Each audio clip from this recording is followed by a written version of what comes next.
আজকে পত্রিকা পড়তে গিয়ে একটু নস্টালজিক হয়ে গেলাম।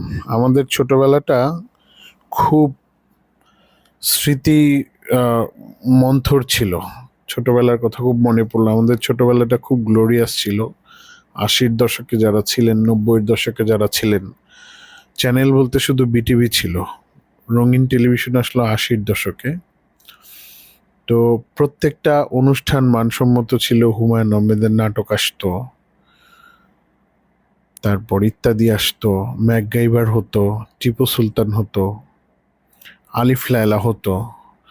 সারা সপ্তাহ আমরা আনন্দের মধ্যে কাটাতাম। সকাল হলে পত্রিকা আসতো, পত্রিকা আমরা মনোযোগ সহকারে পড়তাম, অনেক কিছু শিখতাম, বুঝতাম, দেখতাম। তারপর বিভিন্ন ছবি দিয়ে ছন্দ মিলানো, সুকুডু মিলাতাম আমরা।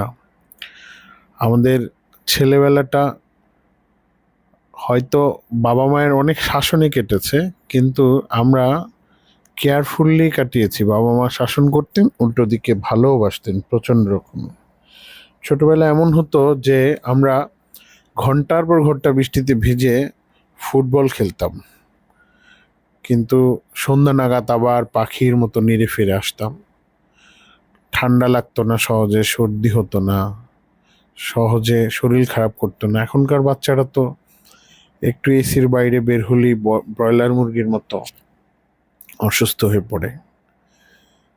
যাই হোক, এই নস্টালজিক সিচুয়েশন মনে পড়ে গেল, তাই আপনাদের জন্য একটা আজকের পত্রিকার ছবি মিলানোর একটা ফরম্যাট দিলাম।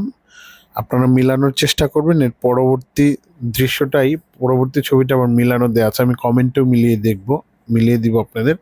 আপনারা দেখবেন, এটা বুদ্ধির মুক্তি আন্দোলন বলতে পারেন আর কি। বুদ্ধি খুলবে, মাথা খুলবে, এগুলোতে অভ্যস্ত হবেন, ছোটদের অভ্যস্ত করবেন। এবং এর ফলে হবে কি, আপনি মানে মনোটোনাস লাইফ থেকে বেরিয়ে আসতে পারবেন।